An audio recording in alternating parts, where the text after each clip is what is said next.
ئازانی کورسانی و سڵاوتان لێبێت فیل لە بەغداد ئەم ئێوارەیەش لەگەڵتان دەبێت ئەم جارە باس لە گرفت و کێشە داراییەکانی نێوان هەرێمی کوردستان و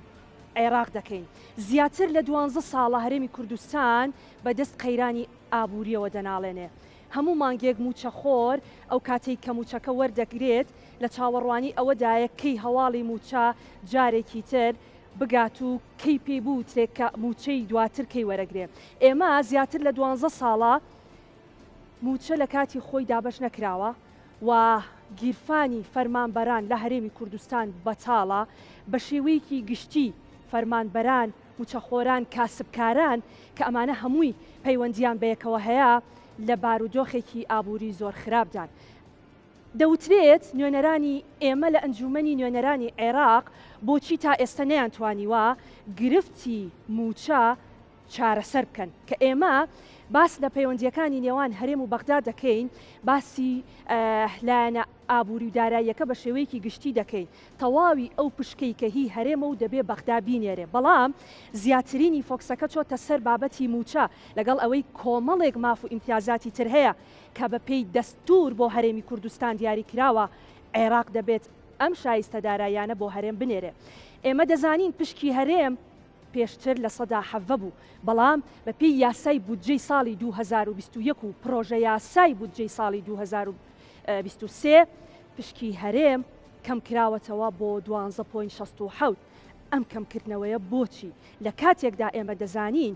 ئەو 12.67ش بە تەواوەتی بۆ هەرێم نانێرێت لە سا 34 دیاری کراوە بۆ نەفقاتی حەکیمی و بابەتی سیادی و خەرجیەکان کە ئەمە بەڕاستی نازانین بۆ کوێ دەڕوات لە سا 66 دەمێنێتەوە کە ئەو پشکەش بە تەواوەتی بۆ هەرێمی کوردستان نەنێراوە. عێراق دەڵێت کێشەکانی ئێمە لەگەڵ هەرێم هۆکارەکەی هەرێم خۆیەتی لەبەرەوەی ئەوان پابند نابن بەو بەرپرسیارەتەی کە بۆیان دیاری کراوە. هەرێمیش دەڵێت ئێمە بەرپرسیارەتەکانی خۆمان وەک خۆی جێبەجێ کردووە ئەوە عێراقە کە پابند نابێ بۆی پارە بۆ ئێمە بنێرێ. منەمەوێت ئەمڕۆ لە بەرنامەی فیل لە بەغداد ئەوە ڕوون بکەمەوە ئایا ئەو کێشانەی کە لە نێوان هەرێم و بەغداد هەیە و تا ئێستا چارەسەر نەکراوە ئایا ئەم کێشانە لە هەرێمە یاخود کێشەکان بەغدادە. ئەوە سەرۆک بافڵ بوو کە توانی قەناعەت بە هەمووان بکە کە کلیلی چارەسەری کێشەی بودجە و موچە و پشکی هەرێم دەبێت لە بەغدادەوە بکرێ. هەرچەندە پێشتر نوێنەرانی یەکێتی و یەکێتیەکان ڕوبەڕووی تانە و تەشەنێکی زۆر بوونەوە کە پێیان وابوو نابێت کورد بگەڕێتەوە بۆ بەغداد و دەبێ خۆی چارەسەری کێشەی خۆی بکە. بەڵام دوجار سەرۆک بافڵ بە سەردانەکانی بۆ بەغداد بە دانیشتن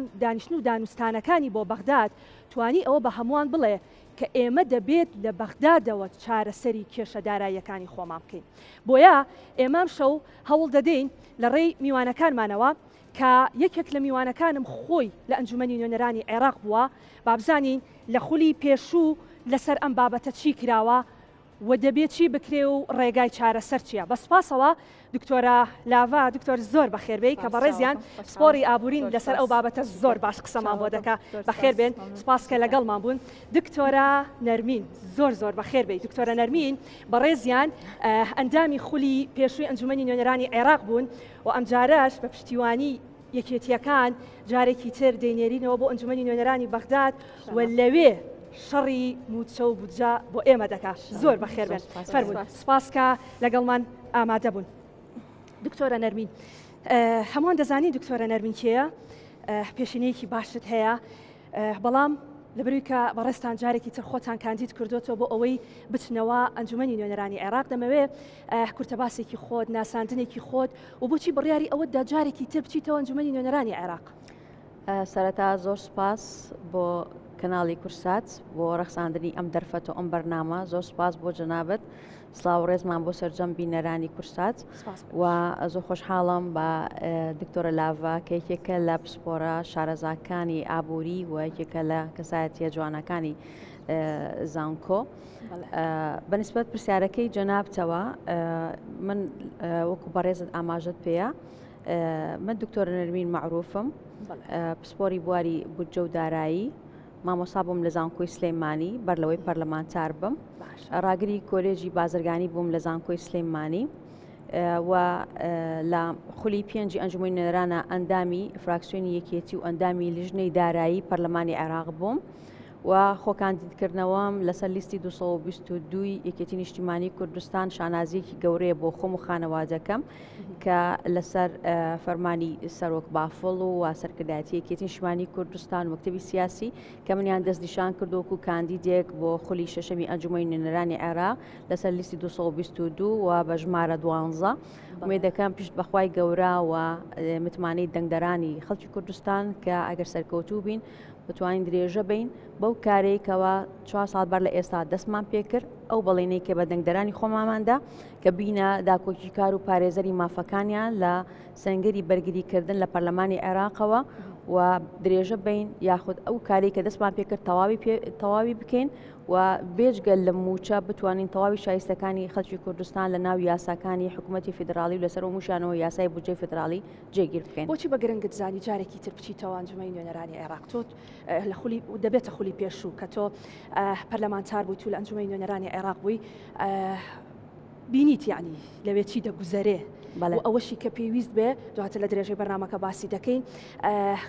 کۆمەڵێک شت پێیە کە گەواهی دەری ئەوەن کە بەڕێستان ئیشی باشتان کردووە لە ئەنجومەی نوێنەرانی عێراق بۆ خەڵکی کوردستان بەڵام بۆچی بڕیارتدا جارێکی تر بچیتەوە ئەوێ ینی گرنگیان بابەتە لە چیدا بوو لەکوێ دازانی هێشتا فەراغێک هەیە کە دەبێ پڕی بکەیتەوە؟ بەڵێ دیارە لە ماوەی ڕابردووە لە دوای ڕوخانی ڕژێمەوە پێکێنانی ئەم سیستمە سیاسی نوێی عێراق کورد هەمیشە پێکاتێکی سەرەکی هەموو حکوومەتەیەک لە دوایەکەکان بووە و وەکو یەکێتی نیشتیمانی کوردستان هەمیشە بەشدار و ڕۆڵێکی کارایی هەبووە چ لە پەرلەمان چ لە حکوومەتەیەک لە دوایەکانی دوای ڕوخانی ڕژێم و لە بەرنامەی یەکێتی و دیدگای یەکێتیە ئەوەیە کەوا ئێمە لەم قۆناغی خەباتی سیاسیە لە ناو چارچەوەی عێراقی فدراڵە دوای نووسینەوەی دەستوری میشەی عێراق و چەسپاندنی مافەکانی خەڵکی کوردستان لە ناو دەستوری عێراقا قۆناغی گفتوگۆ و دانوستان و خەباتی مەدەنی و خەباتی پەرلەمانیمان کردوتە بەرنامەی کاری سیاسی خۆمان لەگەڵ لایەنەکانی تری عێراقا بۆ حکومڕانێتی لە ناو عێراقا بۆیە لە چوارچێوەی ئەم ڕێبازە کامەش ڕێبازی سەرۆک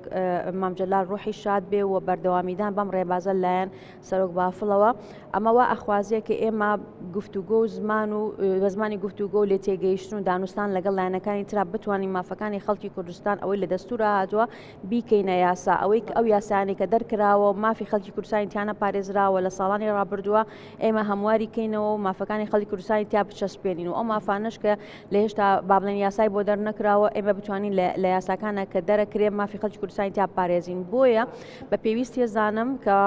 بەردەوامی بین بۆ کارانەی کە دەستمان پێکرد چونکە وەکو جەنابەت لە پێشەکی بەرنامەکەدا ئاماژت پێ یا 12 ساڵە کێشە داراییەکان و کێشەی بودجە و موچە یەخەی خەڵکی کوردستان و بە هەموو چنی توێژەکانەوە گرتووە بۆیە ئێمە بە دەرفەتی ئەزانین ئەو کاری کە دەستمان پێکرد لە خولی پێنجەمە ئێمە تەواوی بکەین چونکە بە ئەمانەتەوە ئەم ڕاستی ئەڵێم کە ڕەنگە بەشێک لە خەڵکی کوردستان ئاگاداری نەبن یاخود ئاگاداری وردەکاریەکانی نەبن ئێمە بووین وەکو یەکێتی نیشتیمانی کوردستان پرسی موچە و بودجەمان کردە ناو یاسای بودجەی فیدرالیەوە ئێمە بووین وەکو یەکێتی وەکو فراکسیۆنی یەکێتی وەکو من وەکو ئەندامی فراکسیۆنی یەکێتی لە لیژنەی دارایی توانیمان مادەی 13 لە یاسای بودجەی فیدرالی جێگیرکەن ئەوەی کە لە ناو خەڵکا پێوترێ پارێزگای ناڕازی و هەر ئەو مادە قانونیەش بوو کە دادگای فیدرالی کردیا هاوێنی بڕیارەکەی ساڵی پاری لە 21 شوباتەوە بەهۆیەوە موچە بوو بە واجبێک لەسەر حکوومەتی ئیتیحادی ئەگەر سەیری پێش ئەم بەروار و ئەم یاسایە بکەن شتێک نەبوو لە ناو یاساکانی عێراقا بڵێ ئەبێ حکوومەتی فیدرال موچە خۆرانی هەرێم بنێرێ بۆیە ئەمە بەڕاستی خاڵێکی وەرچەرخان بوو کە لەو خاڵە بەدواوە کوتمان موچە بوو بە واجبێک و ئەم هەوڵانەی کەتی نیشتیمانی کوردستان لێرە کۆتایی نەهاوە باشەکەواتە من دواترە گەڕێمەوە بۆلات بێگومان دەبێت تۆ باس لە هەوڵەکانی خۆت و حیزبەکەت بکەیت لە ئەنجومەی نوێنەرانی عێراق چونکە هەمیشە بە تایبەت کە باسی موچە و بابەتی پارێتە پێشەوە خەڵک گلەیی دەکات دەڵێ ئێمە خەڵکمان ناردە پەرلەمان لەوێ بۆ شەڕیان بۆ نەکردینەوە ئەنێ ئەوان نەزانن کە ئێوە ئەو شەڕانە چیە کە کردوتانە دواترە گەڕێم وڵات دکتۆرە لافە بەڕێستدان وەک پسپۆڕێکی ئابووری کە لەناو واقعەکەیان یعنی ڕۆژانە شتەکان دەبینن ئێمە ساڵانێکی زۆرە بەدەست ئەم بابەتەوە ئەناڵێنین ئامانج لە بەرنمەکەی ئێمەش هەمیشە فایلێک دەهێنین دەمانەوێت برینێکە ئەم فایلە برینێکە دەمانەوێت دەست بخەینە سەر برینەکە بزانین ئەم برینە لەکوێدایە و پەرلەمانتارانی خولی پێشوو و ئەوشی کە دەیەوێت بچێتە پەرلەمانی عێراق لەسەر ئەم بابەتە چی دەکا ئەم برینە چۆن چارەسەر دەکا بابەتی کێشە دارایەکانی هەرێمی کوردستان یعنی خوێندنەوەی ئێوە بۆ ئەم بابەتە چۆنە بۆ ساڵانێکە ئێمە بەدەست ئەم بابەتەوە ئەناڵێنین منەمەوە بزانم کێشەکە لە دەقە دەستوریەکانمانە یان لە یاسای بودجە و پرۆژە یاساکەیەتی یان لە جێبەجێکردن و ئیتیفاقیاتە سیاسیەکانایە بۆ ئەم کێشەیە بەردەوامە بڵێ دەستان خۆش بێ زۆر سواز بۆ ئەم دەرفەتە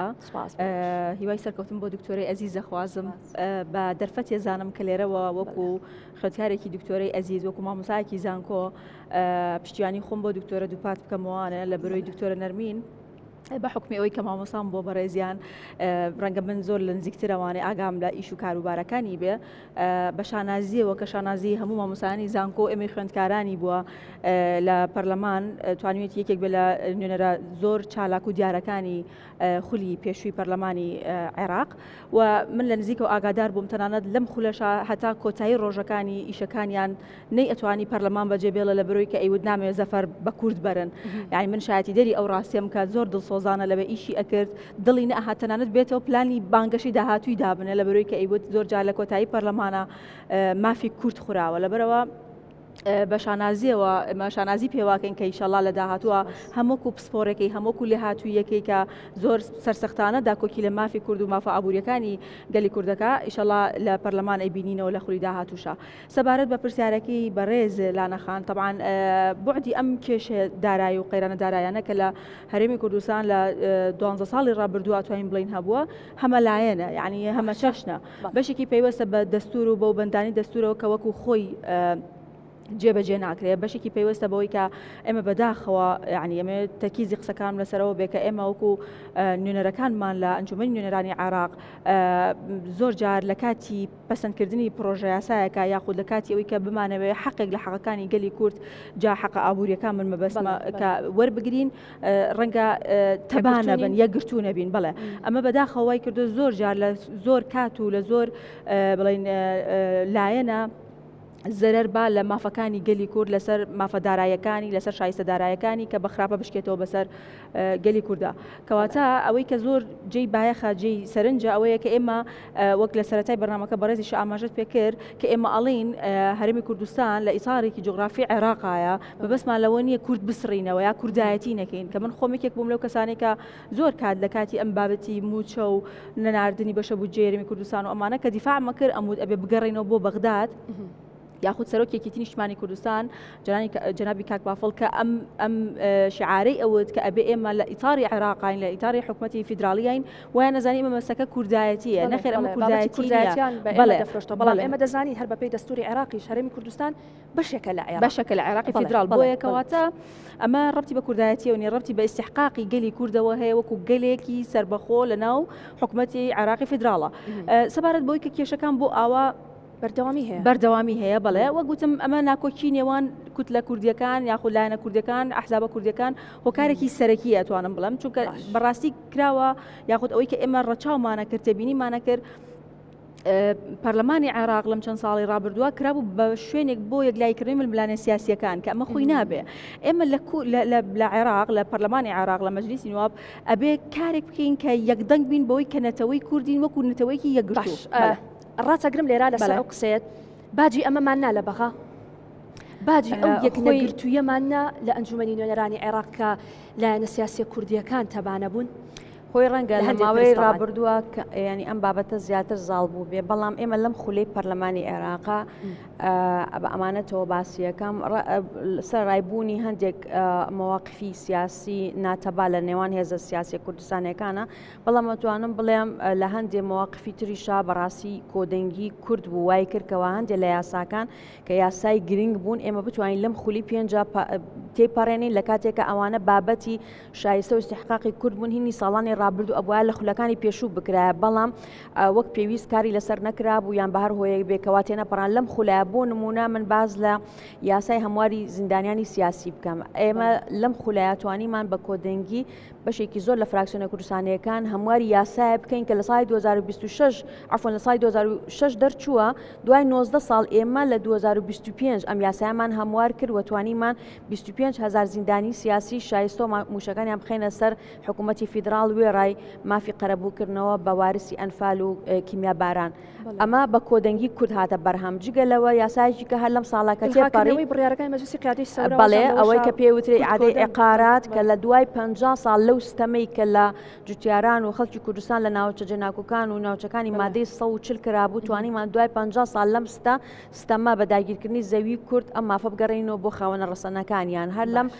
خولەی پەرلەمان نبوو توانیمان دوای 38 ساڵ لە تاوانی کیمیابارانکردنی خەڵکی هەڵەبجە و لە دوای 22 ساڵ لە ڕوخانی ڕژێم یاسای بە پارێزارکردنی هەڵەبجە تێپەڕێنین و هەروەها لە ناو یاسای پشوفەرمیەکانی عێراقیشە کارەساتی هەڵەبجە بکەینە ڕۆژێکی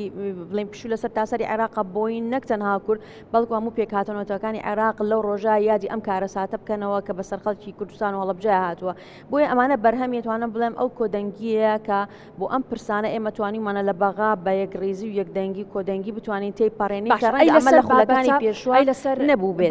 بابەتە داراییەکان بابەتە دارایەکان ڕەنگە تۆزێک هەستیاری زیاتری هەبوو بێ نەخێر بەداخەوە با لەمە بامانەت و ئەمەش باس بکەم من وەکوکۆ پێچگەلوێکە ئەندامی لیژنەی داراییم وەکو شایەتێک بەسەر ڕووداوەکانەوە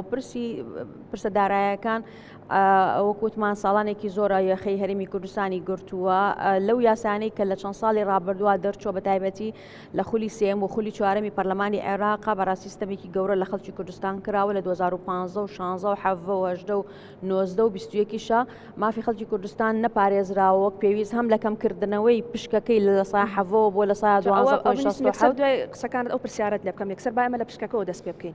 ئەم پشکە بۆ کەم کرایەوە ئەمە لە کاتی خۆیان بە بیانووی جیاواز ئەم حسەی کوردستان کەم کراوەتەوە دیارە لە ماوەی ڕابردووە من کە بە دوواداچوونم کرد لە سەرەتای دەست بەکاربوونم وەکو ئەندامی ئەژووی نەنەران لە وەزارەتی پلاندانانم پرسی کە ئایا هەرێمی کوردستان چەندێکی عێراق پێگەهێنێ وەکو دانیشتوان لە وەڵامی نووسراوێکی فەرمیە کە لەم نووسراوانایە کە هێناومە ئەو باز لەواکە وەزارەتی پلاندانان کارێمی کوردستان لە سایە تقریبان چواردەی دانیشتوانی هەرێم پێگەهێنن لە کاتێکە پشکەکەی لە ناو بودجە بە 12.67 کەم کرابوانێ بیانووی لایەنەکان ئەوە بووە کە لە کاتی خۆیان وتیانە سەرژمێری نەکراوە بەڵام ئێمە ساڵی پار لە کۆتاییەکانی ساڵی پارە سەرژمێری کراوە ئەو پێشبینیانەی کەوا کرابوو وەک خۆی دەرچوو کە هەرێمی کوردستان لە سایە 14.1 عێراق پێگەهێنێ بۆیە پێویستە بۆ بودجەی ساڵی 2026 ئەم حەسەیە بەرز بکرێتەوە لە 12.67 بکرێتە 14.1 اینجا بێمەوە سەر پرسیارە سەرەکیەکەی جەناب سەبارەت بە پرسە داراییەکان هەر وەکو لە سەرەتای قسەکانیشا باسمان کرد ئێمە لە بودجەی یەک یاسای بودجە هاتۆتە پەرلەمانی عێراق ساڵی 2023 واتە لە سەردەمی کابینەکەی بەڕێز محەممەد شیع سوودانی یەک یاسای بودجەها کەویش بودجەی 3 ساڵەیە کە ئەزمونێکی نوێ بوو لە عێراقا تاقی کرایەوە ئێمە وەکو یەکێتی نیشتیمانی کوردستان داواکاریەکمان هەبوو لەناو ئەو بودجە گەورەی عێراقا بە شێوەیەکی سەرەکی ئەویش پرسی موچە بوو بەڕاستی موچە و بودجەی خەڵکی کوردستان و پێشنیازێکمان هەبوو وەسپاس بخواوە کوتم لە مادەی 13 با ئاجێگیرمان کرد کە ئەمە لە ئێمە بەتەنها بۆ خۆمان ئەم بابەتە وەکو فراکسیۆنی یەکێتی بەتەنها خاوەنی ئەم بەرگین کە بەداخەوە ئەتوانم بڵێم لە کاتی خۆیان کۆدەنگی لایەنەکانی تری لەسەر نەبوو بۆی ئەمانش ئێنم بۆی ئەمە وەکو بەڵگەیە کە ئەمە مەحزەرەکەی لیژنەی داراییە کە بەندا وەکو ئەندامی لیژنەی دارایی فراکسیۆنێکێتی و هەروە سەرۆکی فراکسیۆن واژۆمان لەسەر کردووە جەنابیش ئاماژەت بەیە کە ڕەنگە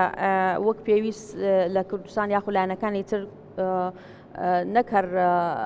لەگەڵمانە نەبوون ڕەنگە ڕوبەڕووی تیانەوە شەریش بوو ئاسەنگیش بووێتینەوە هەر ئەم دقەیە بوو کە ئێمە لە ناو یاسای بودجەیە ئەمە دقی یاسای بودجێ ئەو مادەی سیانزەی کە باسی یەکەم خاڵی ئەلف و بای کە بۆتە قانونێک لە عێراقا و ئەمەش بڕیاری دادگای فیدراڵیە کە ژمارە 224 لە 21 شوباتی ساڵی پارە دەرچووە هەر دیسان و ئاماژەیەوە بەو دقە یاسایی کە ئێمە وەکو فراکسیۆنێکێتی لە ناو یاسای بودجە جێگیرمان کردووە بۆ ئێمە ئەو ئەساسە قانونیە کە 27 معاشی پێ هاتووە بۆ هەرێمی کوردستان ئێمە بە منەت نایڵین ئەمە بەس بۆ ئەوەی کە مەوکو بەڵگەیەکی مێژوویە کە ئەوە ئەسەلمێنێ ئەوە ئێمە بووین وەکو یەکێتی نیشتیمانی کوردستان ئەم مافەی موچەخۆرانی کوردستانمان بە فەرمانبەر بە خانەنشین بە تۆڕی چاودێری کۆمەڵایەتی کە هەرێکێک لەمانە ناوی هاتووە بۆچی هەرچی هەستا و ڕۆشتوە بەخاو هاتووتی من موچەم هێنا ئەمە بەڵگەی ئێمەیەکی سیاسی لایەنەکانی کە دەتوانن بەڵگەی خۆیان بخەنە ڕوو بەزێمە بەڵگەی یاسایی و حاشا هەڵنەگرە بڕیای دادگای فدراڵی مەحزەری لیژنەی مالی و هەروە قانونی بودجەی 3 ساڵە ئەمانە ئەو بەڵگانان کە ئەیسەلمێنن کە ئێمە وەکو یەکێتی نیشتیمانی کوردستان بۆ موچە ئەو بەڵێنێک یا بمان بە خەڵکی کوردستان چیمان کردووە بێجگەلەوە تەکمیلی ئەم هەوڵانە هەوڵەکانی سەرۆک بافڵ بوو کە لە مانگی حوتی ئەم ساڵە هاتە بەغدا بە نوێنەراتی هەموو هەرێمی کوردستان لە گفتوگۆ و دانوستانی لەگەڵ سەرکردە سیاسی و هێزە سیاسیەکانی عێراق توانی ئەو ڕێکەوتنە بێنێتە ئاراوە کە لە حەڤەی تەمموزی ئەم ساڵ بڕیاری 550 ئەنجومەنی وەزیرانی عێراق هاتە ئاراوە کە بەهۆیەوە هەناردەکردنی نەوتی هەرێمی کوردستان دەستی پێکردێتەوە چەند هەفتەیەکە بێ سوپاس بۆخوا نزیکەی 195,000 بەرمیل نەوتی هەرێم ڕۆژانە لە ڕێگەی بەندەری جیهانی تورکیەوە هەناردە ئەکرێ و لە بەرامبەریشا بێجگە لە نەوت هەرێمی کوردستان بە پێی قانونی ئیداری مالی کە لە ساڵی 2019 تشریع کراوە لە خولی چوارەمە بەشێک لە داهاتی نانەوتی خۆی ئەداتە خەزینەی فیدراڵی و لە بەرامبەریشا موچەی مانگی 5 و 6 و 7 هاڵ بۆ چاوەڕوانەکرێت لەم هەفتەیە موچەی مانگی 8 بێ و هەوڵەکانی سەرۆک بافڵ کە لە ئێستاە ئەم گفتوگۆیەکەین و بەڕێزیان لە بەغدان لەگەڵ یانە سیاسیەکانە بۆ ئەوەیەکەوە خشتەی دابشکردنی موچەی هەرێم لەگەڵ عێراق هاوتا بێتەوە ڕێک ببێتەوە ئەو دوو موچەی مانگی 8 کە نەدراوە بتوانێت لەم چەند ڕۆژەی داهاتوە بدرێت تاوەکو دابشکردنی موچە لە مانگی دەوە لەگەڵ عێراقا یەک بخرێتەوە و ڕێکەوتنەکەی کە بەڕێزیان کردوێتی لە چوارچێوەی ئەم یاسا بڕیاری دادگای فیدراڵیایە و بەردەوامە بێ ئەو ڕێکەوتنە هەتاوەکو پەسەندکردنی قانونێکی بودجەی نوێ لە ساڵی 2026 لە دوای هەڵبژاردنەکان و پێکەنانی حکوومەتی نوێ ئەبێ موچە بەردەوامی هەبێ و نەک تەنها موچە ئێمە لە ئێستا لەبەی کە هەرێمی کوردستان پابندیە داهاتی نەوت و نانەوتی جێبەجێ کردووە لە بەرەوە شایستەکانی تریشی ئەبێ پێ بدرێت ئەگەڕێمەوەلات لەسەر و بابەتە وە بەرهێنان و ترۆ دۆلار و تەنوی ئەقال باش کە باس لە پشکی هەرێم دەکرێت لە سەرەتای بەرنامەکەش باسم کرد ئەو لە سا 12.67 کە باس دەکرێت لە سا 34 ئەڵەیە چێ بۆ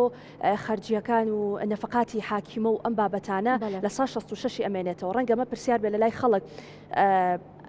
ئەم نەفقاتی حاکیمانەت چین ینی ئەم بەشە بۆ جیا دەکرێتەوە بۆ ئەم بابەتە ئەم دابشکردنە چۆن کراوە دەستە خۆش بۆ پرسیارەکەت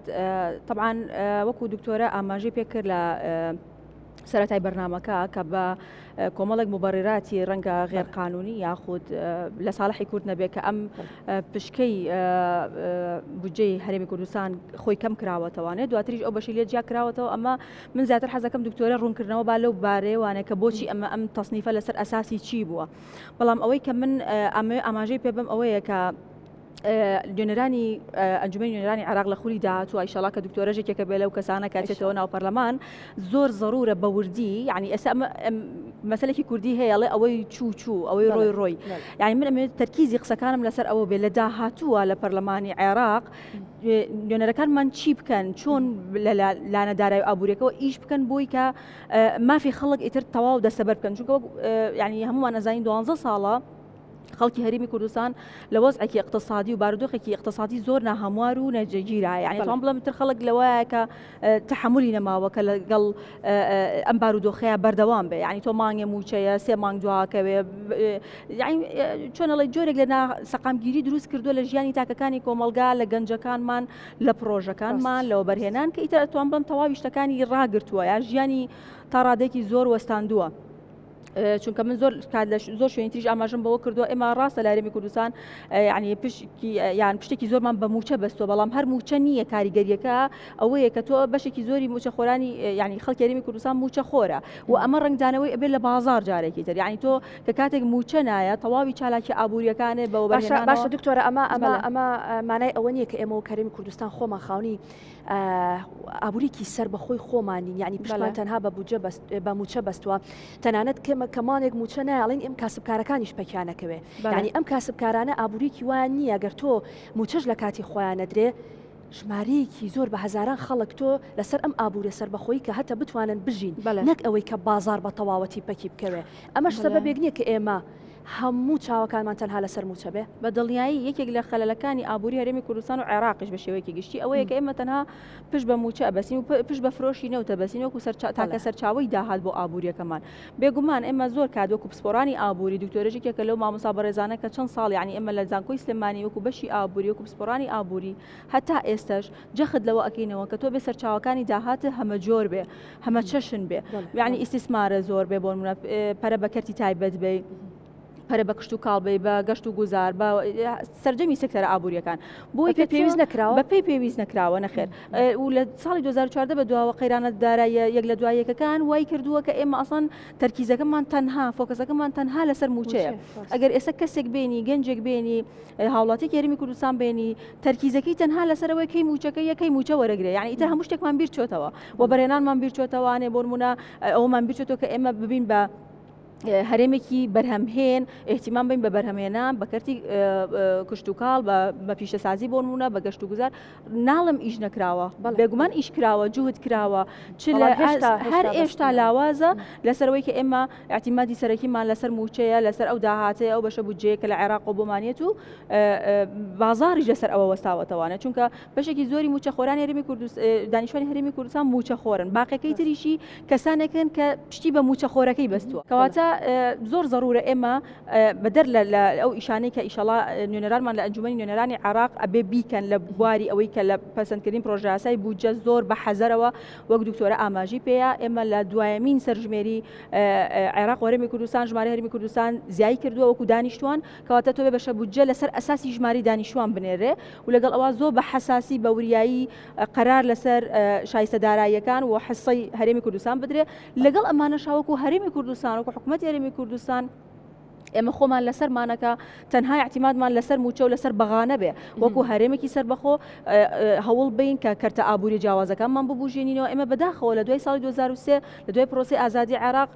زۆربەی زۆری بڵین لادیەکانمان چۆڵ کرد کەسانێک کە فەلاح بوون کە جوتیار بوون کە ئیشی باشیانە کرد لە کەرتی گرنگە کار لەسەر بژانەوەی ئەمانە لەسەر بژانەوەی ئەمانە بکرێت جارێکی تر ئەمانە بخرێتەوە گەڕ و ئابووری پێ هەمە چەشن کرێت دکتۆرە بۆ ئێمە تەنها باسی موچاکەین یعنی کە تو لە یاسای بودجە جێگەت کردەوە گوتت پشکی هەرێمی کوردستان ئەمەنەیە دەبێت ئەم پشکە و خۆی بنێرێت یعنی مافی هەرێمی کوردستان و خەڵکی هەرێمی کوردستانە و دەبێت پشکەکەی بۆ بنێرێ بەڵام ئێمە چاومان هەر لەسەر موچەکەیە باسی پشکەکە ناکەین و ئەوەی بینیمان یعنی زۆر جار لە ناوەڕاستی مانگە عێراق دەڵێت پشکی هەرێمی کوردستان تەواو بووە یعنی هەر بەڕاستیان پشکە دەکرێت ئەوە تەواو بێ ئەمە چۆنە؟ بەڵێ ئەمە سرنجێکی گرنگە بەڕاستی ڕەنگە پرسیاری زۆرێک لە هاو نیشتیمانیان بێت خۆی یەکێک لە هۆکارە سەرەکیەکانی ئەم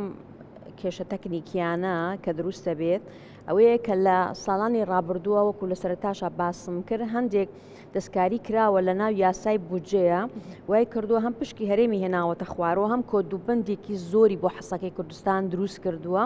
وای کردووە کە ئەو حەسەی بە تەواوی نەگات ئەوە هۆکاری سێمیش مەسەلەی پابەندیەکانی هەرێمی کوردستانە وەکو بەشێک لە عێراقی فیدراڵ هاوشێوەی پارێزگاکان کە هەندێک ئیلتیزاماتی لەسرە بەرامبەر بە دەسەڵات و حکوومەتی فیدراڵی کا بێ جێبەجێکە بۆیە لە ماوەی ڕابردووە هەرێکێک لەم هۆکارانە ئاستەنگی دروست کردووە ئێمە لە خولی پێنجەمی پەرلەمانە زۆر هەوڵمانیا بەشێکی زۆر لەم کێشانە چارەسەر بکەین بە تایبەتیوانی کە لە ناو یاسای بودجەیە بۆ نمونە لە ناو یاسای بودجەی 3 ساڵەکەیە دەقێک دانرابوو کە سەقفێکی خستبووە سەر حسەی هەرێمی کوردستان واتە هەرێمی کوردستان چەند پارەی بە عێراق شەرەونەی ئەیە و بارمی کوردستان کە ئەمە شتێکی نادەستوریە بەڕاستی چونکە تۆ لە ئێستا ئەگەر تێبینی بکەین ئێمە ئەگەر 120 میلیارد دینار بین بە خەزانەی فیدراڵی وەکو داهاتی نانەوتی بەس تەنها بۆ موچە نزیکە 1 تریلیۆن دینار شایستەی موچەخۆرانی هەرێمی کوردستانە ئەگەر ئەو دقیقەوە باسم کرد بمایە ئەو کاتا 120 میلیارد ناردەوە بۆ ئێمە یعنی هەوڵمانیا ئێمە لە ناو لیژنەی مالی بە تایبەتی نوێنەری فراکسیۆنی یەکێتی نیشتیمانی کوردستان بە گفتوگۆکردن و تەنسیق لەگەڵ بەڕێزان وەزیرە کوردەکان لە حکوومەتەکەی بەڕێز سوودانی توانیمان دەستکاری ئەم دقە بکەین لەناو قانونی موازنە وە لای بەرین ئەو سەقفە لا بەرین لەسەری هەندێک کێشەی تر هەیە لەناو دەقی یاساکە کە کۆنە بەڕاستی ڕەگی داکوتاوە کە دەستی بۆ ئەبەی لە ماوەی ڕابردووە هەوڵمانیاوە وتیانانە ئەمە پێشتر هەرێمی کوردستان یاخود نوێنەرانی کورد یان هەرێم بە گشتێکی گشتی اعتراضی لەسەر نەگرتووە لە دادگای فیدراڵی سکاڵای تۆمار نەکردووە بۆیە ئەمانە هەندێکی ماوەتەوە بەڵام هەوڵەکانمان چۆن لە سار نەبووە تا و کاتی و کوتم لە ئێستا بودجەی 3 ساڵەکە توانیمان موچە بچەسپێنین بەڵام ئیلتیزامەکانی سەر هەرێمی کوردستان هەر ماوە لەوانە داهاتی نەوت لەگەڵ نانەوتی کە بەڕێژەی لە سا 50 داهاتی نانەوتی لە ناو یاسایەکی ترا جێگیر کراوە لە ناو قانونی بودجەشە دووبارە بۆتەوە ڕێنەکەوتنی هەرێم و بەغدا لەسەر ئەم مەلەفە کە ئێستاش بەردەوامی هەیە لە ماوەی ڕابردووە هەندێک ئاستەنگی دروست کردبوو بۆ نردنی موچەکە گرفتەکە هەرێمەیە بەخایە هەر لێرانە ئەگەر بێت هەرێم ڕازگۆیانە باسکەین ئەتوانین بڵێن دوولایەنە هەردووکی دوولایەنە چونکە ئەگەر بێتە سەر بڕیاری دادگای فدرالی کە باسمان کرد ئەم بڕیاری دادگای فدرالی موچەی نەبەستۆ بە هیچ ئیلتیزامێکی سەر هەرێمی کوردستانەوە لە خاڵی شەشە ئەڵێ موچە ئەبێ دابش بکرێ ئەگەر ئیشکالێکیش دروست بوو لەسەر ئیلتیزاماتی هەرێمی کوردستان نابێ ڕێگر بێ لە بەرامبەر نردنی موچەیە لەبەرەوە لەم بوعدەیە بینین بەغدا پابەندی ئەم بەشەی بڕیارەکەی دادگای فدرالی نەبووە وەکو خۆی لە بەرامبەری شەهرێمی کوردستانیش بەڕاستی لە ماوەی ڕابردووە پێشتر بەپێی راپۆرتە داراییەکانی چاودێری دارایی خۆی مەسەلەن کە سەلماندوێتی داهاتی نانەوتی هەرێمی کوردستان چەنەوە لە ناو یاسایەکی پێشترە لە خولی پێش ئێمەیە کەوتراوە لە سایە 50 داهاتی نانەوتی هەرێمە بێ بدرێتەوە خەزانەی فدرالی ڕێنەکەوتن لەسەر ئەم بڕەپارەیە کە ئایا ئەو لە سایە 50 چی ئەگرێتەوانێ خەلەلێکە بەهۆی بوونی دقێکی ناڕوون لە ناو یاساکەیان مادەی 29 یاسا ئیدارەی مالی کە لێکدانەوەی ئێمە وەکو کوردستان جیاوازە لە لێکدانەوەی حکوومەتی فدرالی بۆ هەمان مادە لەبەرێک کە مادەکە بە شێوەیەکی دروست و مەفهوم دانە ڕێژراوە پێویستی بە تعدیلکردنە ئەمە وای کردووەکەوە موچە هەندێک مانگدوا کەوتووە یان ئەوانەڵێن پشکەکەی هەرمی کوردستان کۆتایی پێ هاتووە بەڵام ئەمانە هیچی وەکوتم شتێک نییە قابلی چارەسەرکردن نەبێ و هەوڵەکانی ئێمەش بۆ شێوەیە بووەکەوە موچە بەدەر بکەین لە کێشە و ململانی سیاسەکانی ئێوە دکتۆرە من ئەمەوێ بچمە سەر پرسیارە جەوهەریەکە کە پرسیاری من نیە پرسیاری تەواوی خەڵکی هەرێمی کوردستان و بینەرەکانیشمانە بە دڵنیاییەوە دەڵی هەوڵەکانی ئێمە 4 ساڵی خولی پێشووی ئەنجومەنی نوێنەرانی عێراق ئێوە کە نوێنەری ئێمە بوون بە دەنگی ئێمە و خەڵکی هەرێمی کوردستان چوونە بەغداد هەموو ئەو کەسانەی کە متمانەیان بە یەکێتی نیشتیمانی کوردستان جا و نوێنەرەکانی یەکێتیان ناردە بەغداد فەرمو پێمان بڵێ هەوڵەکانی ئێوە چی بوو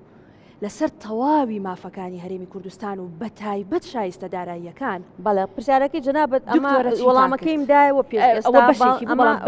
ئەمە بەڵگە لەمە زیاتر حاشا هەڵنەگر لەمە زیاتر نییە بەڕاستی ئەمە بڕیاری دادگای فدرالیە و دووبارە یەکەمەوە و چەندجی باریکەش باسی یەکەمەوە ئەمە هەوڵی ئێمەیە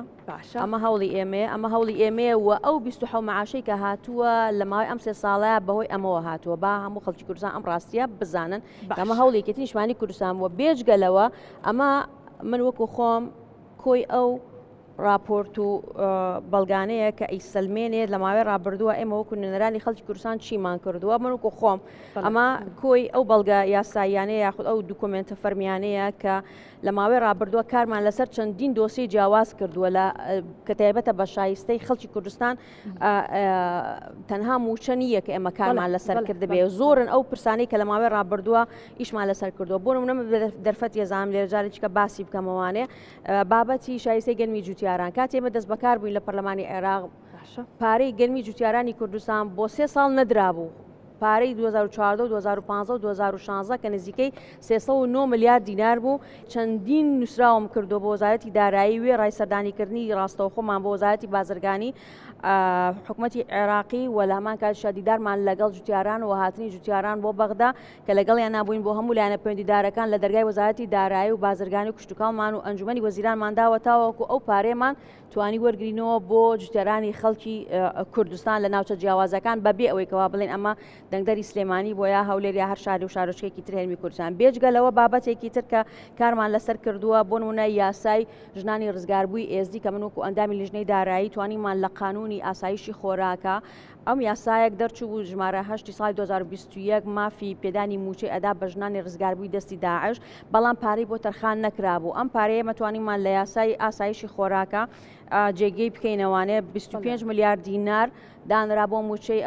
ئەو خاتونانە و لە دواترش لە یاسای بودجەی 3 ساڵەکەیە کردمانە بەشێک لە ناو قانونەکە کە بەردەوامی هەبێ پێدانی ئەم موچەیە بابەتێکی تر دۆسەی خانشیناری هەرێمی کوردستانە کە ئەمانە هەمووی بەڵگەی ئەوەن کە ئێمە لە ماوەی ڕابردووە چیمان کردو بۆ ئەو دۆسەیە چونکە خانشیناری هەرێمی کوردستان موچەکانیان زۆر کەمتر بوو لە موچەی خانشینانی عێراقی لە دوای ئەوەی کە بڕیارێکی دادگای فدرالی دەرچوو ساڵی 2022 نهایەتی 2022 کە ئێمە لەوێ بووین یەکەم ساڵ ئەبوایە هەرێمی کوردستانیش موچەکانیان هاوتای عێراق بکرێ بۆ ئەم پرسەش چەندین سەردانی خانشینانی عێراقمان کردووە سندوقی خانەنشینی وەزارەتی دارایی و ئەشاندی خانشینانی هەرێم کە هاتوونەتە بەغدا من خۆم لەگەڵیان ناچوومەتە دادگای فیدراڵی وەزارەتی دارایی و لەگەڵیشانە دیدارم بۆ ڕێخستون لە ناو پەرلەمانی عێراق لەگەڵ لیژنەی دارایی تاوەکو توانیمان خۆشبەختانە ئەم بابەتە سەرپێ بخەین و ئێستاش بەرگە پەیوەندیدارەکانی ئەم یاسای هێشتا بەردەوامی کاری لەسەرەکەم بە نوێترین هەوڵەکانیشمانەوە کە تایبەتە بە گێڕانەوەی 100,000 دیناری منحەی تەحسینی مەعیشی کە کارم تیا کردووە بەڕاستی و چاوەڕانی وەڵامی وەزارەتی داراییەکەم بۆی ئەو 100,000ش بگەڕێتەوە بۆ خانشینانی هەرێمی کوردستان بێجگەلەوە مەسلەی هەوڵەکانمان لە ماوەی ڕابردووە بۆ ئەوەی کەوە لقی بانکە فیدراڵیەکان بێنینەوە شارەکانی هەرێمی کوردستان بە پارێزگای سلێمانی شەوانێ و لەگەڵیش هەوڵەکان بۆ ئەوەی کەوا لقی بانکی ناوەندی لە شاری سلێمانی بکرێتەوە و هەروەها هەوڵەکان بۆ ئەوەی کەوا لە دەروازە ستونەکانی هەرێمی کوردستان و پارێزگای سلێمانی بە تایبەتی لە فڕۆکەخان و دەروازەکانی تر دۆلار بدرێت بە گەشتیاران و ئەوانەی کە سەفری دەروی وڵاتەکان بە نرخی بانکی ناوەندی هەوڵەکان هەروەها بۆ مەسلەی مافی زیندانیانی سیاسی و هاوتاکردنیان بە زیندانیانی سیاسی عێراق کە خۆشبەختانەوە باسم کرد مانگێک بە لە ئێستا ئەمە توانرا سەرپێ بخرێ ئەم یاسایە کۆمەڵێک بابەتی هەموو ئەمانە بە بەڵگەی فەرمی ئەمانە ئەخینە ڕوو یعنی ئەمە شتێک نییە کە ئیدعای بکەین خۆشبەختانە هەموو ئەم بەڵگانە شایەتی ئەوەن کە ئێمە لە ماوەی ڕابردووە چیمان کردووە بۆ توێژە جیاوازەکان نەک تەنها موچە نەک تەنها بودجە بەڵکو هەموو ئەو بڕگە و پرسانەی تر کە بەعدێکی داراییان هەیە و پارەن چ لە قەرەبووکردنەوەی زیان لێکەوتوان چ لە شایستەی پێشمەرگە دێرینەکان یاخود زیندانیانی سیاسی یان خانە نشینان یان مامۆستایان یان فەرمانبەران هەر هەموو ئەمانە و هەوڵەکانمان لەم پرسانەیە هەندێکی بە ئەنجام گەیشت و خۆشبەختانە نەتیجەی باشی هەبووە هەندێکی تریشێشا لە پرۆسەیە تەواو نەبووە هەندێکی پێویستەکات لە دوای ئەوەی کە هەرێم و بەغدا لەم کۆتا ڕێکەوتنیانە کە ڕێکەوتون لەسەر بابەتی نەوت و بە دواشە ئینشەڵا لە دوای هەڵبژاردنەکە و پێکەنانی حکوومەتی نوێ پشکی هەرێم وەکو ساڵانی پێشوو بگەڕێتەوە هەرێمی کوردستان و هەرێمی کوردستانیش لای خۆیەوە بتوانێت یاسای بودجە بخاتەوە پەرلەمان و لە پەرلەمان بڕیار لە یاسای بودجێ هەرێم بدرێتەوە وەکو مەسەلەی تەرفیعاتی موظفین کە لە بەرزکردنەوە ڕاگیرا و دەست پێ بکاتەوە دامەزراندنی دەرچۆکانی پەیمانگا و زانکۆکان و بە تایبەتی سەیەکەمەکان خاوەن بڕوانامە باڵاکان هەموو ئەمانە کە لە ماوەی ڕابردووە زۆر گەرمان کە خاتو نەرمین باست ڕەنگە بۆ ئێمە ئاسان بێک ئێستا ئاوادانی شتوینی گوێ لەوە ئاگرین کە ئێوە چیتان کردووە بەڵام خۆت و حیزبەکەت ئەزانن کە ڕەنگە بەشێکی زۆری ئەم شتانە کە ئێستا بەڵگێ بەدەستەوە بە دنیایەک ئاستەنگی و شەڕ ئێوەتان بەدڵنیاییەوە من ئێمە بە ئاسانی گوێ لە بەڕستانەگرین کراوت ئەڵێن دەستان خۆش دڵنیا بن هەرێکێک لەم دەزانن چ شەڕێکتان کرد دڵنیا بن هەرێکێک لەم دۆسیانە دەیان نووسراوی هەیە بۆ وانی من وەکو خۆم دۆسیەم کردوەوە فیلم داناوە بۆ هەرێکێک لەم دۆسیانە لە یەکەم هەنگاوە کە دەستمان پێ کردووە تاوەکو قۆناغی کۆتایی مەلەفێکی تەواو بوو ئەمە بە کۆکراوەی ئەمە نمونەیەکێتیکەوە بۆی بڵاو نەبێتەوە بەم ناوەیە سپایرۆڵمان کردووە بەڵام بۆرێکێک لەمانە دۆسی تایبەتمان کردوێتەوە قۆناغ بە قۆناغ چۆن چۆتە پێشەوانە لەکوێ ئاستەنگی بۆ فشاری زیاترمان کردووە چۆن لایەنەکانی ترمان قایل کردو دەنگمان پێبەنیان چۆن لەسەر ئەساسی دەستور و یاسا بەرکارەکان توانیمانە ئەو مافە بۆ خەڵکی خۆمان وەربگرینەوە ئەمانە کارێکی ئاسان نەبوون کە تەنها بە نووسراوێک بینێری بۆ شوێنێک و ئەوانیش بڵێن بەسەر چاو ئەو جا ببەنەوە نەخێر ئەمە داگیری زۆرمان لەسەر ئەم هەوڵانە وای کردووە بن بۆ نمونە باسیەکەم کاتێک پارەی شایستەی گەرمی جوتیاران خەرج کرا ئەوەندە چوو بوومە سەر وەزارەتی بازرگانی بۆ ئەو پارەیە کاتێککە بڕیاری خەرجکردنی پارەکە درا تەلەفۆنیان کردوتیان وەرە لە مەراسیمێکاش چەکەکە تۆ وەریگرە چەکی پارەکە تەنانەت بە دوواداچون بەڵێ تەناوتم بۆچی ئێنە دەست من خۆ من ڕخاوەنی پارەکەنی وتیان ناتۆ نەهاتیتە سەرمان بۆ ئەو پارەی وەرە تۆ چەکەکە وەرگرە خۆشبەختانە بەڕێوبەری سایلۆی هەڵەبجە لە مەراسیمەکە ئامادە بوو لەگەڵ بەڕێزیانە وێنێکی چەکی پارەکە مانگر بەبەستمەوەی ئەمانە هەروە بە ئاسانی نەهاتوە لە ئەنجامی چەندین دیدار و سەردان و پێداگیری و دەنگ بەرزکردنەوە تا توانێت بڵم شاتێکەکانی پەرلەمانەکانی کارانە ئەم بەڵگانەی ئێمە شایەت و سەلمێنەری ئەوەن کەوا ئێمە لە ماوەی ڕابردوواچیمان کردووە و ئەتوانین چی بکەین با تۆزێک باسی ئەو ڕێکەوتنە بکەین دەزانین کە سەرۆک بافڵ لە هەوڵێکی بەردەوامدایە هەوە بەردەوام دەچێتە بەغداد ئەوەی کە دانوستان کا و ڕێکەوتم کار لەسەر ئەوەی کە بتوانێت زۆرترین ئەو مافانەی کە هی کووردە لە بەخاوە بیهێنێت و ئێمەش دەزانین ینی موچە خۆرانی ئێمە تەنها ئەوەی کە بەلایەنەوە گرنگە بەشێکی زۆری بابەتە موچەکەی بەڕاستی 28 ڕۆژ بۆ 30 ڕۆژ جارێک موچە لە کاتی خۆیان بدرێ خەڵک ئەوەی دەوێت ینی ئیتر زۆر گوێ بە بابەتەکانی تر نادا ئەمە بزانم گرنگی ئەم دانیشتن و دانوستان و ڕێکەوتنانی کە سەرۆک بافڵ لە بەغداد لەگەڵ لایەنەکان دەیکات چی دەبێ و دەتوانێت لە ڕووی ئابووری و گوزەرانی خەڵکەوە چی بگۆڕێ لە هەرێمی کوردستانە بەڵێ بەرلەوەی کە وەڵامی بەڕێز بەمەوە پێم خۆشە دەستخۆشی لە دکتۆرە بکەم بەڕاستی پێم خۆشە ئەم وردەکاریە بۆ بینەران و بۆ خەڵک ڕوون بێتەوە وەک لانەخان ئاماژەی پێکرد ئێمە ڕەنگە لە ماڵی خۆمان دانیش بێتین ئاگاداری ئەم وردەکاریە نەبین کە فراکسیۆنێکی نیشتمانی کوردستان لە ڕێگەی نوێنەرە چالاکەکانی و لە ناو پەرلەمانیان چی کردووە ئەمانە وەک بەڕێزیش ئاماژەت پێدا هەر یەکێک لەم کتابانە کە کراوە ئەم تەکلیفە ئەم کۆبوونەوەی ئەم ڕێکخستنی دەنگە ئەمە هەر بە قسەکردن ئاسانە بەڕاستەکەی بۆیە ئەم وردەکاری ئیشە ڕەنگە من ئەسڵن ئێستا هەرنێکی هەر لێرا لە ڕێی دکتۆرەوە جۆم لێ بوو بێ کە چەند قورسە پرۆسەیە کە تۆ لەگەڵ نەتەوەیەکی جیاوازە کە ڕەنگە ململانی سیاسی لە بینە هەبێ تۆ بتوانی ئەم دەستکەوتانە بەدەستبێنی بۆیە ئەم دەستکەوتانە بەڕاستی لە ڕۆ ئابوووریەکەوانەیە دەستکەوتێکی زۆر دیارە دەستکەوتێکە جێگەی سوپاس و پێزانینە بۆ تەواوی خەڵکی هەرێمی کوردستان بۆی دەستخۆشی لە دکتۆراکەم دووبارە سەبار بە پرسیارەکەی جەنابە بێگومان هەوڵەکانی سەرۆک بافڵ ئێمە لە ساڵی 2014 لە دوای قەیرانەکانەوە یەکێتی نیشتیمانی کوردستان لە ڕێگەی سەرۆک بافڵ و جەنابی کاقوبادەوە بەردەوام لە هەوڵا بووین بۆی کە ئێمە ئەم وەکو یەکێتی نیشتیمانی کوردستان ئەم ململانیە سیاسیە کاریگەریەکەی لەسەر خەڵکی هەرێمی کوردستان دەرنەکەوێ کاریگەریەکە بەچی دەرەکەوێ بەلایەنە ئابووریەکە بە بڕینی بۆ نمونە بەشە بودجەی هەرێمی کوردستان بە نەناردنی موچەی فەرمانبەرانی هەرێمی کوردستان یعنی ئێمە ئەم هەوڵانە بەڕاستی لە ئاسێکی زۆر گرنگە ئەبینینەوانە لەبەرەوەی کە ئێمە ئابووری و سیاسەت دوو ڕووی یەک دراون هەمیشە بۆیە کە کاتێک تۆ لە لایەنە سیاسیەکەوانە توانیت ئیتیفاقیەک ڕێکەوتنێک بکەی لەگەڵ حکوومەتی فیدراڵیا یعنی ئەتوانین بڵین بەشێکی باشی شایستە داراییەکان یاخود باشتر بڵێن مافە ئابووریەکان و مافە داراییەکانی خەڵکی هەرێمی کوردستان بەدەستێنی چونکە پەیوەندی ئێمە لەگەڵ کلیلی چارەسەرەکە دۆزیوە بەڵێ بێگومان یعنی هەر لە سەرەتای سەرهەڵدانی قەیران و کێشە سیاسی و ئابووریەکان لە بینی هەرێم و حکوومەتی فیدراڵی یەکێتی نیشتیمانی کوردستان بەغدای بە ڕێگە چارەکە زانیوە کەڵین ڕێگە چارە مەبەستمان لەوەیە کە ئێمە گەیشتوونێتە ئەو نەتیجێ و لە هەموو کاتێکیشا نەتیجەکە وا بووە یعنی کە تۆ هەتا ڕێ نەکەوتبێتیتەوە لەگەڵ حکوومەتی فیدراڵیا لەگەڵ بەغدادا هەولێر و بەغدا لە یەکتری نزیک نەبوو بێتنەوانێ خەڵکی کوردستان باجەکەی یاوە موچە خۆرانی هەرێمی کوردستان باجەکەی یاوە وەک وتمان موچە خۆری هەرێمی کوردستانیش بەداخەوە وای لێ هاتووە هەموو تەرکیزی هەموو ژیانی بۆ تەلای ئەوەی کە سەرەتاییترین مافی خۆی کە موچەیە مانگانە لە کاتی خۆیان وەری بگرێ هیچی تر یعنی وای لێ هاتووە هیچی ناوێ لە حکومەت بۆ نمونە بەداخەوە یعنی کە گەیشتوونێتە بقەناعەتە یا خەڵکی هەرێمی کوردستان گەیشتوتە ئەم باوەڕە بۆیە جێگەی دەستخۆشیە وەکو مامۆستایانی زانکۆی سلێمانی وەکو پسپۆرانی ئابووری ئەم هەوڵانی جەنابی کاک بافڵ زۆر بە بەرزە نرخێنین لەبەرەوەی کە وەک گوتم ئابووری و سیاسەت دوو ڕووی یەک دراون کە کاتێک تۆ لایەنە سیاسیەکە هەوڵەیە ئەگەیتە ئەو نەتیجەیە کە ئیتفاقیەکی سیاسی بکەیت من هەمیشە ئەوە وتووە لە ئەکاونتی تایبەتی خۆم زۆر جار ئەوم بڵاو کردوتەوانێ وتمە لەگەڵ سەرهەڵدانی ئەم قەیرانەی ئەخیر کە لە سەرەتای ساڵی 2025 حکوومەتی فیدراڵی ئاماژی بەوە کرد کەوتی حکوومەتی هەرێم یاخود هەرێمی کوردستان بەشە بودجەی نەماوە یا بودجەی خۆی وەرگرتووە لە کۆی بودجە من یەکسەر ئاماژەم بۆ کردوتم ئەمە لایەنێکی سیاسیە ئەوەی کە لایەنێکی سیاسیە لایەنە ئابووریەکە نییە بۆیە پێویستی بەوەیە کەسانی سیاسی لەسەر ئاستی باڵا لە حکوومەتی هەرێمی کوردستان لەگەڵ بەغدادا کۆ ببنەوە لەگەڵ کەسانی بەرپرس و باڵا لە حکوومەتی فیدراڵی کۆ ببنەوە ئەم مشکلەیە لە ڕیشەوە لە ڕێگ و ڕیشە و چارەسەرکەن چونکە وەک وتم هەتا لایەنە سیاسیەکە تەختیە نەکرێت ڕێک نەخرێتەوانە ئێمە وەکو هەرێمی کوردستان وەکو خەڵکی هەرێمی کوردستان باجەکەی لە ڕوو ئابووریەکەوە دەستخۆش خەڵکی ئێمە نیگەرانن بەشێکی زۆریان پێیان وایە کە دەنگدان هیچ لە مافەکانی ئەوان لە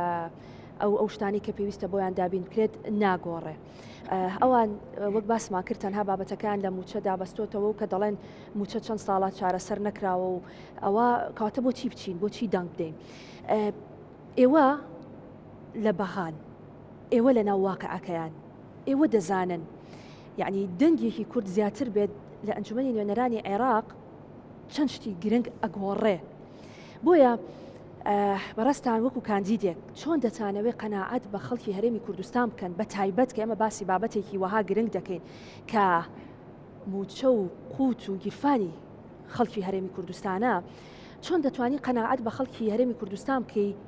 کە دەنگێکی ئەوان چەند کاریگەری لەسەر کارەکانی ئێوە و بە دەستهێنانی مافەکانی ئەوان دەبێت. من ئەڵێم هەموو هاوڵاتێک ئەوەی کە مافی دەنگدانی هەیە وجدانی خۆی بکاتە حەکەم و سەیری ئەدائی کورد بکات لە بەغدا و فراکسیۆنە کوردستانیەکان و بزانێت کوان فراکسیۆنە بووە کە لە 4 ساڵی ڕابردووە پەرلەمانی کۆتە سەنگەری بەرگری بۆ مافەکانی ئەو وەکو بەڵگانی کە خستمە ڕوو و هاوڵەکان و هاوڕێکانی شم لە فراکسیۆنی کێتی بەدڵنیایی و خستیانەتە ڕوو لە ماوەی ڕابردووە لە میدیاکان ناخستومانەتە ڕوو خەڵک وجدانی خۆی کاتە حەکەم بزانێت کێن ئەوەی کە دیفاع لەوەکە و بەچی ئەکرێم ئیشە بەدڵنیایی و ئەوەی کێکێتی نیشتیمانی کوردستانە کە ئەتوانێت ئەم دەستبەرێ بۆ ئەم دۆسیە حساسانە و ئەو قۆناغی کەوا باسم کرد خاڵێکی وەشچەرخان بوو پێش ئەوە شتێک نەبوو بەوەی کەوا بە ناوی موچە لە بەغداوە بێ و تەنانەت دژایەتی ئەم بیرۆکەیە ژەکرا بەوەی کەوا ئەگەر موچە لە بەغداوە بێ هەرێمی کوردستان هەڵەوەشێتەوە مەترسی لەسەر قەوارەی هەرێمە بێ کەمانە هەر هەموو دەتوانین بڵێن قسەیەکە هیچ بنەمایەکی دەستوری و یاسایی نییە بۆیە ئێمە بێ ترس کەوا دەستمان بر بۆ ئەم دۆسەیە و کردمانە مافی خەڵکی کوردستانمان کرد واجبێک لەسەر حکوومەتی فیدراڵی دڵنیا بووین لەوەی کەوا بەهۆیە واتوانین دەرچەیەک بدۆزینەوە بۆ چارەسەرکردنی پرسی موچە و سواز بۆخوا لە وڵەکانمان ناتوانە بەم سەرکەوتوو بین ئەگەر چی لە 100% هێشتا ڕەنگە بە تەواوی ئەو مافانە نەگەیشت بێتین بەڵام بۆ کێشەیەکی 12 ساڵ کە ڕەنگێکی داکوتا بوو لە نێوان هەرێم و بەغدایە بتوانین لە یەکەم هەنگاوە لە یەکەم خولە کە دەستمان بۆ بردبێ بۆ چارەسەرکردنی سەرکەوتوو بین ئەمە هەنگاوێکی زۆر باشە بۆیە منەمەوێت بە خەڵکی کوردستان بڵێم کەوا ئەوە یەکێتی نیشتیمانی کوردستانە ئەو کارەی پێ ئەکرێت بۆیە متمانە بەخشن بە یەکێتی نیشتیمانی کوردستان تاوەکو زۆرترین پەرلەمانتاری یەکێتی لەناو لە فراکسیۆنی یەکێتی بتوانن لە پەرلەمانی عێراقدا کۆکیاری مافەکان تابن نەک تەنها بۆ پرسی موچە بەڵکو بۆ تەواوی شایستەکان بۆ تەواوی ئەو دۆسیە هەڵبەسەراوانەی کە لە ماوەی ساڵانی ڕابردووە بە معەلەقی ماوەتۆ لە نێوان هەرێم و بەغدا بۆ تەواوی ئەو مافانەی کەوە ئەبێ بەپێی دەستور بخرێتە یاساکانەوە یان لە یاساکانی بۆ هەموار بکرێ چونکە هێشتا زۆرن ئەو پرس و مافانەی کابێ لە بەغدا داکۆکی لەسەر بکەین شەڕی بۆ بکەین بەڵام بە شێوەیەکی دەستوری پلانی دکتۆرە نەرمین خۆی بەڵێ دەیەوێت کە چووە ئەنجومەنی نوێنەرانی عێراق بە دەنگی خەڵک ئینشاءڵڵا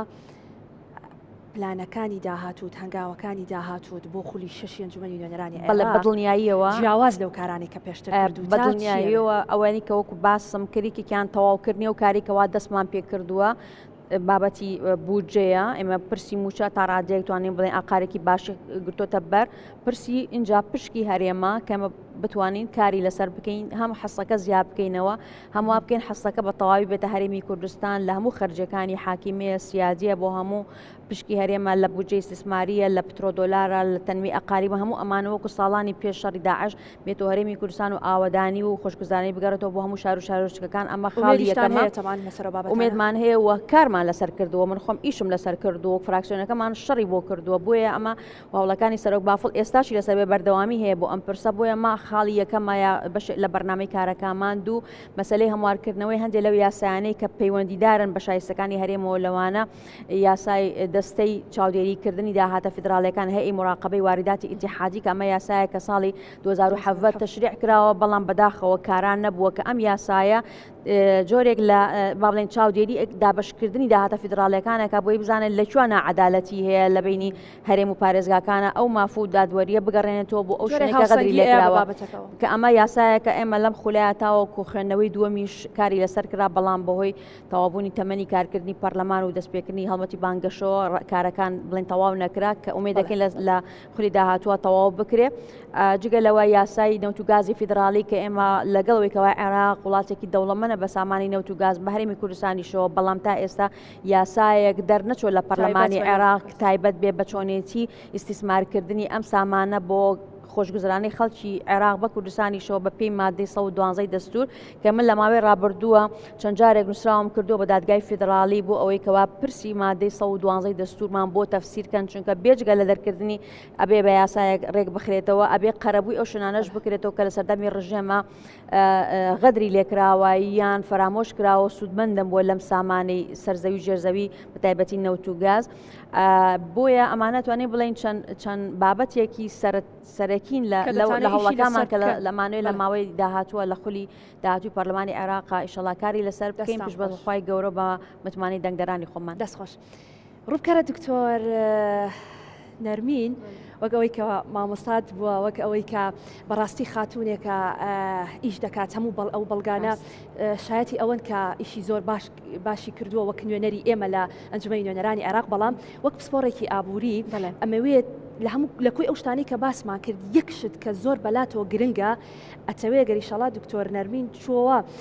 ئەنجومەی نوێنەرانی عێراق ئیشی لەسەر بکە ئەو بابەتە چی بێ؟ من دەستخۆشی لەکەم دووبارە هەرچەندە دکتۆرە نەرمین جێی متمانەی هەمومانە کە یعنی خۆشمان لە پەرلەمانی عێراق بین بە هەمان شێوەی دکتۆرە بە دڵسۆزیەوە جوهد دەکەین تەواوی ئەو شتانی کە باسی کرد ئەو پلان و بەرنامانە بەڕاستی جێگەی دەستخۆشیە و من دڵنیاشم لەوەی کە جوهدی تەواوەتی ئەکات و ئیشەڵا دەستەبەریشی ئەکا بۆمان ئەو یاسایانەی کە باسی کرد یاسای نەوت و غاز ئەمەیەکە لە یاسا زۆر گرنگەکانی ئابووریەکێکی تر لە پاشەکەوتی موچەیە کە ئەمە بەڕاستی توان بڵم ئازارێکە لە دڵی هاوڵاتیانی هەرێمی کوردستان من پێم باشە ئیشەڵا دکتۆرە و ئەوەنەشی کە ئاگادار بم فراکسیۆنێکی نیشتیمانی کوردستان جوهدێکی تەواوی کردبوو کە ئەم بەشە لە ڕێگەی بڵین پەرلەمانی عێراق و لە ڕێگەی حکوومەتی فیدرالیەوە دەستەبەر بکاتەوە بۆ خەڵکی هەرێمی کوردستان تەمەنا ئەکەم ئیشەڵا لە خولی داهاتووی پەرلەمان جوهدی ئەوە بکەن هەم وەکو مشکلەی پاشەکەوتی موچە چونکە داخەکە لە دڵی خەڵکی هەرێمی کوردستانە کە بە حکمی ئەوی لە ساڵی 2014 بەشە بودجەی هەرێمی کوردستان قەتع کرا کە ئەمە ئەتوان بڵم یعنی گوناحی حکوومەتی فیدرالیشی تیابوو بە تەنها هەرێمی کوردستان نەبوو بۆیە ئەمە بگەڕێنرێتەوە بۆ هاوڵاتیانی هەرێمی کوردستان و لە هەمان کاتە بین پرۆسەی چاودێری کۆمەڵایەتی کە ئەمە من بەپی داچاکان سەیرەکەم 5 میلیۆن خێزانی عراقی لە پارێزگاکانی عراق هەرچەنە ئیشیشی لەسەر کرد بۆ دکتۆرە گوێبیستی بووم سوودمەندە لە منحەی ئەوەی کە بۆ منە کەسێک بێکار بێ کەسێکە کەم ئەندام بێ بێوەژن بێ هەژار بێ هەتا کۆتایی بەڵام بەداخەوە لەبەرەوەی کە حکوومەتی فیدرالی خۆی پاڵپشتیەکە لە ڕێگەی وەزارەتی دارایی ئەوانە بەڵام وەکو هەرێمی کوردستان ئێمە لە ڕێگەی وەزارەتی کار و کاروباری کۆمەڵایەتیەوە 350 بۆ 400 هزار کەسمان هەیە کە توانیوێتی سوودمەند بێ ئەویش بە شێوازێکی ڕێکخراو نیە و ماگانە لە کاتی خۆیان وەری ناگرێت بۆیە من وەکو لەبەر کەمی کاتەکە ئەو دوانە زۆر بە گرنگە زانم کە ئیشەڵا دکتۆرە لە خۆش بێت دکتۆرە لاڤا سپۆری ئابووری سپاسکە لەگەڵمان بۆیم ئێوارەیە گەربام لەسەر قسەکانی دکتۆرە زۆر سپاسی پشتیوانی و متمانەیە یەکەم هەر ئەوەی لێ چاوەڕوانەکەم جێی تەقدیرە بەڕاستی لەسەر داواکاریەکەی بە دڵنیایی و ئەمە قسمەت بێ بچینەوە پەرلەمان ئەمە بەشێکە بێ لە کاری من و ئەمانەتەوە ئەواڵێم سەبارەت بە مافی کەمەندامان و خاوەن پێداویستی تایبەت ئەوە پێویستە ئەو یاسایی کە لە عێراق ئێمە دەرمان کرد ئەم یاسای لە هەرێمی کوردستانی شاها و شێوەی ئەو یاسایە لە پەرلەمانی کوردستان یا دەربچێ یا یاساکەی عێراق نافز بکرێت بۆ ئەوی خاوەن پێداویستەکان هەرێمی کوردستانی شایستە و موچە و هاوکاریەکانیان وەکوی عێراقی لێبێ سەبارەت بە پاشەکەوتی موچە ئەوش لە ماوەی ڕابردووە لە کاتی سەروبەندی یاسای بودجەی 3 ساڵەیە ئەمەش بە ئەمانەتەوە بیجێڕمەوە بەڕاستی هەوڵێکی زۆرمانیا بۆ ئەوەی کەوا ئەو شایستەیە بگەڕێتەوە بۆ موچەخۆرانی هەرێمی کوردستان من خۆم ئەمەش بۆ مێژوو ئێڵێم بۆ ئەمانەتەوە ئێڵێم شەوی دەنگدان لەسەر یاسای بودجە شەوی 13 2023 دوای گفتوگۆکردن لەگەڵ بەڕێز سەرۆکی پەرلەمانی ئەو کات پێشنیازێکم بۆ کرد کەوا چۆن بتوانرێت پاشەکەوتی موچە بدرێتەوانێ ئێمە وەکو فراکسیۆنی یەکێتی نیشتیمانی کوردستان ئەمە بە ئەرکی خۆمانمانەزانی ئەم بابەتە بە شێوەیەک لە شێوەکان دەرچێکی یاسایی بۆ بدۆزینەوە بۆیە پێشنیازەکەی من بەوە بووکەوە لەو 400 هزار بەرمیل نەوتەی کە هەرێمی کوردستان لە ناو یاساکەیە بڕیار بکەوە لە ڕێگەی کۆمپانیای سۆمۆ بیفرۆشێ سیاری نەوتی خاو بۆ هەر بەرمیلێک 70 دلار لە ناو یاسای بودجە دیاری کرابوو بەڵام لە بازارەکانی جیهان 85 دلاری ئەکرد ئەو زیادەی سعری نەوتە کە نزیکەی 15 دلار بوو داوای ئەوەم کردکەوە تەنها لە 130 ئەو زیادەیە بدرێتەوە بە موچەخۆران و فەرمانبەرانی هەرێم لە پای ئەو لێبڕینی پاشەکەوتی کە کرابوو و بە بۆ حسابوونەی کە کرده بووم لەو کاتە ئەکرا لە ماوەی 3 بۆ 4 ساڵە هەموو ئەو پارێ بدرێتەوانێ بەبێ ئەوەی کەوە بارگرانی دروستکە نە لەسەر هەرێمی کوردستان نە لەسەر حکوومەتی فدرال تەنها لە خێر و زیادەی سعری فرۆشتنی نەوتی خاو و دەقە یاسایەکەشمان ئامادە کرد لەگەڵ ڕاوێژکاری یاسایی سەرۆکی پەرلەمان لەو کاتایە پێشنیازەکەم بۆ باس کرد و ئەویش کردێ مادەیەکی یاسایی و خرا دەنگدانەوە بەڵام بەداخەوانێ نەتوانرێت تێپەڕێنێ و دەنگی پێویستی نهێنا بەڵام ئەمە بێدڵنیایی و مافێکی خەڵکی کوردستانە لەم هەوڵانەمان بۆ گەڕانەوەی ئەو مافە بەردەوامە بین ئومێد دەکەین کەوا بتوانین لە قۆناغێکی ترا ئەو مافە بگەڕێنەوە بۆ موچەخۆرانی هەرێمی کوردستان. دکتۆرە نەرمین دیارە ئامانج لە بەرنامەکەی ئێمە کاتێک فایلێک لە بەغدادەوە دەهێنین بە بەڵگەوە ئیش لەسەر ئەو فایلە دەکەین دەمانێت بزانین نوێنەرەکانی ئێمە لە ئەنجومەنی نوێنەرانی عێراق لەسەر ئەو بابەتە چیان کردووە. مەژێکێکی تر